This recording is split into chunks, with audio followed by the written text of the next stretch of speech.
Hello दोस्तों, मैं बिरजू कुमार आप सभी लोगों को आपके अपने YouTube channel MLTP study point में स्वागत करता हूं। दोस्तों, आज की वीडियो हम 10 इंपॉर्टेंट मैथमेटिक्स के क्वेश्चन लाए हैं जो सभी एग्जाम की दृष्टि से काफ़ी महत्वपूर्ण है। तो चलिए दोस्तों, वीडियो स्टार्ट करते हैं।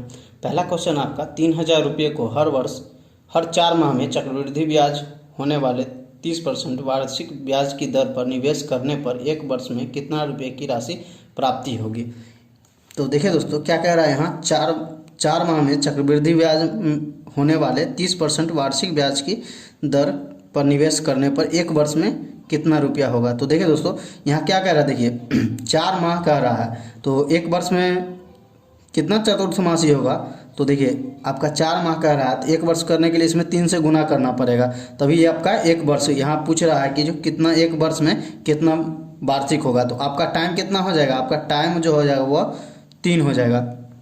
कैसे 3 होगा, तो ये चतुर्थमासी पूछ रहा है। जैसे हम देखिए त्रिमासी कहता है तो उसमें हम 4 से गुना करते हैं, 12 माह होता है तो इसीलिए उसको वर्ष में चेंज करने के लिए उसमें 4 से गुना करते हैं, तभी तो 12 होता है, इसीलिए 4 से गुना करते हैं और दर में जो होता है वो 4 से भाग देते हैं जब त्रिमासी कहता है। लेकिन यहाँ देखिए चतुर्थमासी है इसीलिए उसमें 3 से गुना करेंगे समय जो होगा उसमें, और ये जो आपका दर है उसमें 3 से भाग देंगे। तो आपका जो समय आ गया वो 3 आ गया, और जो आपका है जो दर आ गया, दर जो हो गया आपका 30 और बट्टा 3 यानी कि 10% जो आपका दर आ गया। तो अब ऐसा निकाल लीजिएगा, सॉरी सी आई निकाल लीजिए। सी आई बराबर होता है P इंटू 1 प्लस R/100 पर पावर T और -1।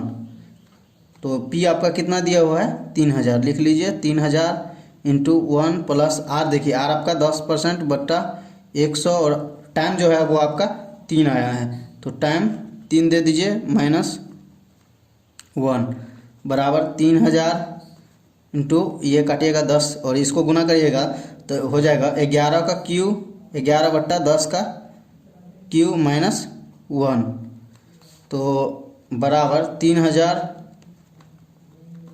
1331, 11 को क्यू करिएगा 1331 बट्टा 1000 -1 तो 3000 गुने 1000 होगा। यहाँ पर ये माइनस करिएगा तो 331 बच जाएगा ऊपर में, 331 बट्टा 1000। अब इसको काट दीजिए, ये 3 से 3 0 कट गया तो इसे गुना करिएगा तो कितना आ गया आपका 993। जो ब्याज जो आ गया वो 993। लेकिन क्या कह रहा है, एक वर्ष में कितना रुपये की राशि प्राप्त होगी, यानी कि मिश्रधन पूछ रहा है। तो मिश्रधन बराबर क्या होता है, मूलधन और प्लस ब्याज। तो मूलधन 3000 हो गया आपका, 3000 और प्लस ब्याज कितना है 993। तो आपका जो होगा टोटल राशि जो होगा वो 3993 हो जाएगा। ऑप्शन ए आपका सही हो जाएगा। अगला क्वेश्चन देखिए, 10 मीटर त्रिज्या के एक वृत्त से 2 सबसे बड़े समान आकार के काटे गए वृत्त की त्रिज्या क्या होगी। तो देखिए दोस्तों, एक जो है वो 10 cm, ये मान लीजिए आप ये 10 cm वाला एक वृत्त है जिसकी त्रिज्या जो है वो 10 सेंटीमीटर है। अब देखिए दोस्तों, जो है इसमें जो समान आकार का कह रहा है 2 वृत्त काटने के लिए, तो वो जो वृत्त होगा वो कैसा होगा, कहाँ पर कटेगा, ये इस तरह से ये होगा और इस तरह से ये होगा। समान आकार के कह रहा है इसीलिए हम यहाँ पर लिए। अगर समान एक ही लाइन पे लिए और समान आकार के नहीं कहता तो ये इसको इधर यहाँ पर एक बनाते और तो इससे भी बड़ा बनता, लेकिन समान आकार के कह रहा है इसीलिए एक ही लाइन पे ये लिए हैं। तो देखिए, तो सबसे जो बड़ा वृत्त बनेगा वो वृत्त के व्यास पे ही बनेगा, इसीलिए बीच में वृत्त के व्यास पे ही 2 वृत्त बनाए। टोटल जो है आपका 10 है, ये त्रिज्या जो है वो आपका 10 है। तो क्या कह रहा है, समान आकार काटे गए वृत्त की त्रिज्या। तो ये टोटल जो आपका ये इसकी बड़ी वृत्त की त्रिज्या जो है वो आपका 10 है। तो छोटी वृत्त की त्रिज्या कितना हो जाएगा 10 और बट्टा 2, 10 बट्टा इसका भी, ये तो छोटी वृत्त का व्यास हो गया, इसकी त्रिज्या जो होगा वो छोटी वृत्त का व्यास होगा तो 10 बट्टा 2 यानी कि 5। तो आपका 5 जो ऑप्शन में नहीं है तो ऑप्शन डी आपका सही हो जाएगा।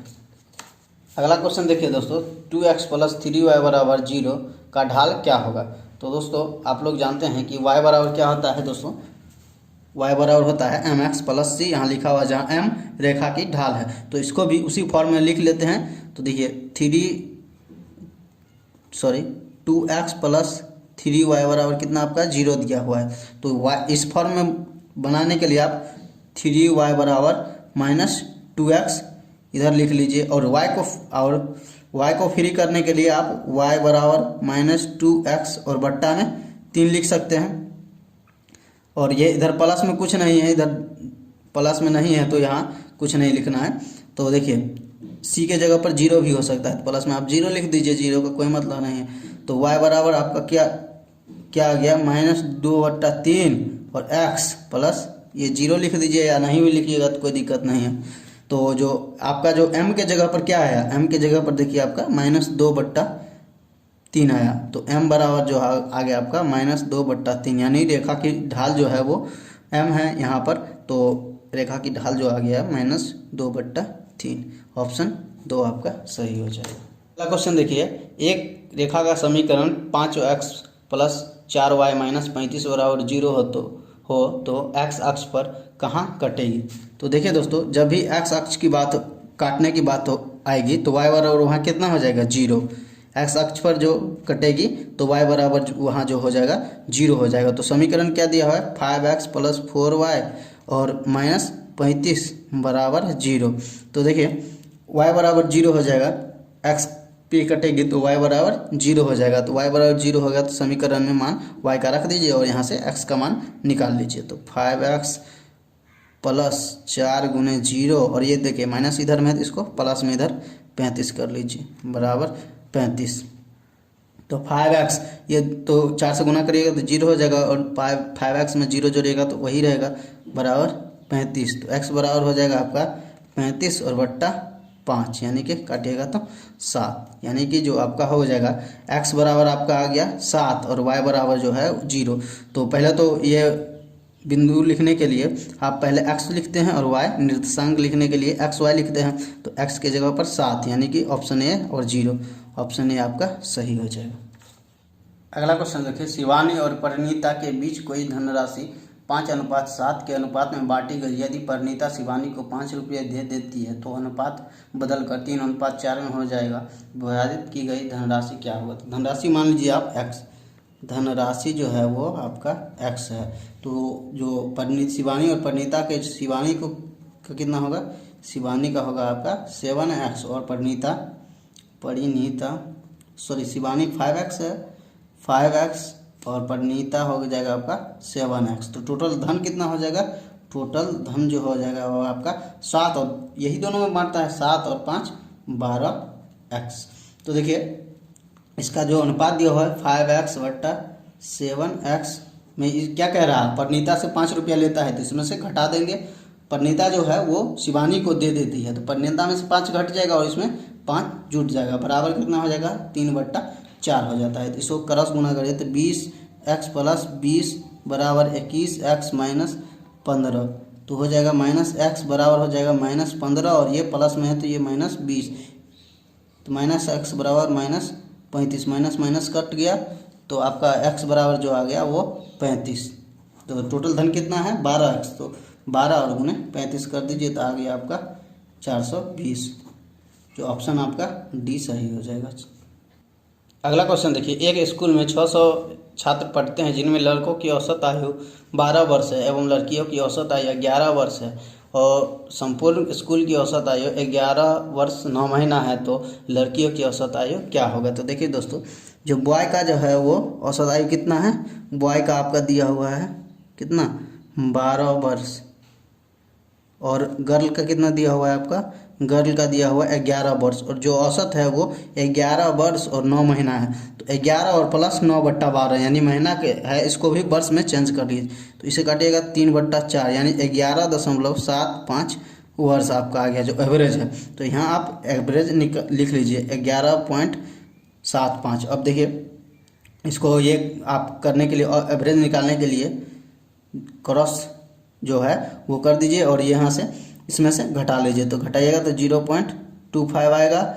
और लड़का और लड़की का अनुपात निकालने के लिए ऐसा किए हैं। अनुपात में आप लोग पढ़े होंगे कि इस तरह से बनाया जाता है, जो एवरेज होता है वो नीचे बीच में लिख लिया जाता है और दोनों को घटाया जाता है तो दोनों का अनुपात आ जाता है। तो देखिए 11 में से ये घटाइएगा तो हो जाएगा आपका बड़ा रहता है उसमें से छोटा को घटाया जाता है, तो ये हो जाएगा आपका 0.75। तो इसे अब लड़का और बॉय और गर्ल का जो अनुपात आ गया, बॉय और गर्ल का जो अनुपात आ गया वो ये इसे काटिएगा तो 3:1 में आ जाएगा। जो संख्या होगा वो 3:1 में होगा। तो टोटल जो है वो 600 है और टोटल जो अनुपात है 3 1 4 4। और क्या कर रहा है, लड़की की संख्या निकालने के लिए, तो लड़की की संख्या का अनुपात कितना है, गुने 1। लड़की की संख्या बराबर 600/4, क्योंकि टोटल अनुपात 4 आया है, और गुने जो लड़की का अनुपात है वो 1 है। तो इसे काट दीजिए, तो 15 से यानी 150 से कट जाएगा। तो लड़की की संख्या जो आ गया, और 150 के 1 से गुना करिएगा तो 150 ही रहेगा। तो लड़की की संख्या जो आ गया 150, ऑप्शन ये आपका सही हो जाएगा। अगला क्वेश्चन देखिए, एक व्यापार अपने सामान पर क्रय मूल्य से 20% ज़्यादा अंकित करता है, यदि वह 5% की छूट देता है तो अंतिम लाभ प्रतिशत ज्ञात कीजिए। तो देखिए दोस्तों, मान लीजिए माना क्रय मूल्य जो है वो 100 है, तो कितना वो बढ़ा लेता है, क्या कर लेता है वो 100 जो अंकित मूल्य हो जाएगा वो उसका आ जाएगा, अंकित मूल्य जो हो जाएगा 100 गुने 120/100, 20% बढ़ा देता है। जैसे काटिए तो जो अंकित मूल्य जो आ गया 120 है। और क्या कह रहे हैं, यदि वह 5% की छूट देता है, तो अंकित मूल्य 5% छूट देता है, तो 120% निकाल लीजिए, 5% कितना हो जाएगा, ये से काटिएगा तो ये 0 0 5 दूनी 10 यानी कि 6, जो 6 रुपया जो है वो उसे छूट देता है। तो 120 और -6, तो बेचता कितना में है, 114 रुपया में वो बेचता है, 114 रुपया में। और उसका जो क्रय मूल्य है वो 100 है और 114 रुपया में बेचता है। तो लाभ कितना हो जाएगा उसका, लाभ प्रतिशत बराबर क्या होता है, लाभ बट्टा क्रय मूल्य गुने 100। तो लाभ इसका कितना हुआ, 100 में खरीदा, 114 में बेचा, लाभ कितना हुआ 14, और बट्टा क्रय मूल्य कितना हो गया 100 और गुने 100, ये से काटिएगा तो आ गया आपका लाभ प्रतिशत बराबर जो आ गया वो 14%। ऑप्शन डी आपका सही हो जाएगा। अगला क्वेश्चन देखते हैं, एक आदमी अपने घड़ी इतना 144 रुपया में बेचता है, यदि उसके लाभ की प्रतिशत लागत मूल्य के बराबर हो तो घड़ी की लागत मूल्य क्या हो। तो दोस्तों देखिए, इस तरह के क्वेश्चन को अगर प्रोसेस से बनाएगा तो बहुत ज़्यादा समय लग जाएगा। तो इस तरह के क्वेश्चन को बनाने के लिए एक शॉर्ट ट्रिक है। देखिए, इस तरह का अगर लाभ और क्या कहते हैं, लाभ और उसका जो क्रय मूल्य है वो बराबर रहेगा, तो घड़ी का जो क्रय मूल्य होगा वो 10 × √25 प्लस विक्रय मूल्य और -50। तो देखिए यहाँ पर लिख लीजिए आप 10 × 25 और प्लस ये जो आपका विक्रय मूल्य कितना है 144 और -50। तो इसको देखिए 10 और गुने ये 169 हो जाएगा, और 169 का वर्गमूल होता है 13 - 50 यानी 130। अब -50 करिएगा तो आपका आ जाएगा कितना 80। ऑप्शन बी आपका सही हो जाएगा। अगला क्वेश्चन देखिए, एक धनराशि की साधारण ब्याज की 8% वार्षिक दर पर 5 और 6 वर्षों में परिपक्वता राशि क्रमशः 1120 और 1184 रुपया है, तो मूलधन ज्ञात कीजिए। तो देखिए दोस्तों, क्या कह रहा है, 5 और 6 वर्ष में जो हो जाता है वो 1120 और 1184। तो एक वर्ष का जो अंतर होगा, एक वर्ष का अंतर कितना हो जाएगा, देखिए 1184 और -1120, तो कितना हो जाएगा आपका 64 रुपया हो जाएगा। तो देखिए शुरू में क्या कह रहा है, जो 8% की दर पे 5 वर्ष का जो है वो 1120 है। तो देखिए एक वर्ष का जो ब्याज जो आपका आ गया वो 64 रुपया होगा। तो 5 वर्ष का इसी तरह कितना आ जाएगा 64 और गुने 5, तो टोटल जो आपका हो जाएगा वो 320। इसको गुना करिएगा 320 हो जाएगा। तो 5 वर्ष का जो ब्याज आ गया वो आपका 320 रुपया। और देखिए 5 वर्ष का जो आपका मिश्रधन दिया हुआ है वो 1120 है और ब्याज आपका 320 आ गया, तो मूलधन नहीं निकाल सकते हैं। तो मूलधन बराबर क्या होता है, अगर मिश्रधन दिया रहे तो मिश्रधन माइनस ब्याज। तो मिश्रधन आपका कितना 5 वर्ष का, देखिए 5 वर्ष का जो मिश्रधन है वो 1120 और माइनस ये 5 वर्ष का जो ब्याज है वो 320, तो आ जाएगा आपका मूलधन यहाँ से आ गया 800। तो वही मूलधन कह रहा है, तो मूलधन ऑप्शन बी आपका सही हो जाएगा। अगला क्वेश्चन देखिए, एक बैग में 8 लाल एवं 5 सफ़ेद गेंदे, 2 गेंदों को अचानक निकाला जाता है, दोनों गेंदों को सफ़ेद होने की क्या प्रायिकता है। तो देखिए दोस्तों, टोटल जो गेंद होगा वो 13 होगा। टोटल गेंद जो होगा, टोटल गेंद जो होगा वो 13 है, और 13 में से 2 निकाला जाता है। तो देखिए कुल परिणामों की संख्या जो क्या होगी, तो कुल परिणामों की संख्या की बात करें तो 13 में से क्या 2 लिखना है, और टोटल जो आपका अनुकूल परिणामों की संख्या होगी वो क्या होगी, तो कुल परिणाम इतना होगा बराबर 13 में से 2 चुनना है। और अनुकूल यानी क्या कह रहा है, 2 सफ़ेद गेंद ही निकालना है, तो वो अनुकूल हो गया। तो अनुकूल जो हो गया परिणाम की संख्या, अनुकूल बराबर हो जाएगा आपका 5 में से 2 चुनना है, क्योंकि क्या कह रहा है, दोनों गेंद सफ़ेद ही होने की प्रायिकता क्या होगी, तो सफ़ेद गेंद तो 5 ही है, उसी में से 2 चुनना होगा। और लेकिन टोटल गेंद है 13, तो जो कुल परिणाम की संभावना जो है वो 13C2 और ये 5C2। अब इसको सॉल्व करिए, तो 5C2 और बट्टा 13C2, तो इसे आप फैक्टोरियल, ऊपर में फैक्टोरियल 5 और बट्टा में फैक्टोरियल 5 माइनस 2 इंटू फैक्टोरियल 2 और बट्टा में फैक्टोरियल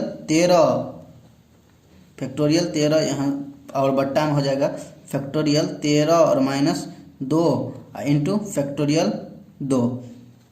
तो देखिए दोस्तों, अब इसको सॉल्व करिएगा तो ये ऊपर में देखिए ये 3 और 5 में से 2 चल जाएगा, तो फैक्टोरियल 3 बच जाएगा। तो 5 को हम लिख सकते हैं, फैक्टोरियल 5 का मतलब होगा 5 गुने 4 और फैक्टोरियल गुने इसको, ये देखिए नीचे में भी 3 आ रहा है, इसीलिए इस पर यहीं तक छोड़ दिए हैं ताकि कट जाए। और इसको हम लिख सकते हैं फैक्टोरियल 3 नीचे को, और ये फैक्टोरियल 2 को हम 2 गुने 1 लिख सकते हैं। ये 3 से 3 आपका कट गया, ये 2 दूनी 4, यानी ऊपर में जो बच गया वो आपका ऊपर में 10 बच गया है, वो लिख लेंगे बाद में। और बट्टा में देखिए ये भी कैलकुलेशन कर लेते हैं, तो फैक्टोरियल 13 को हम लिख सकते हैं 13 गुने 12, और 13 गुने 12, और बट्टा में देखिए फैक्टोरियल 11 आ जाता है, इसीलिए नीचे और गुने फैक्टोरियल 11 भी होगा। 13 गुने 12 और गुने फैक्टोरियल 11 तक ही छोड़ दे, क्योंकि नीचा में भी वही है तो कट जाएगा, और गुने फैक्टोरियल 2, तो ये फैक्टोरियल 11 से फैक्टोरियल 11, और फैक्टोरियल 2 को हम लिख सकते हैं 2 गुने 1, तो ये 6 दूनी 12। तो ऊपर में क्या बच गया आपका, ऊपर में 10 और नीचे में 13 छक 78, और इसे काटिएगा तो 5 और इसे काटिएगा तो 39, यानी 5/39। ऑप्शन डी आपका सही।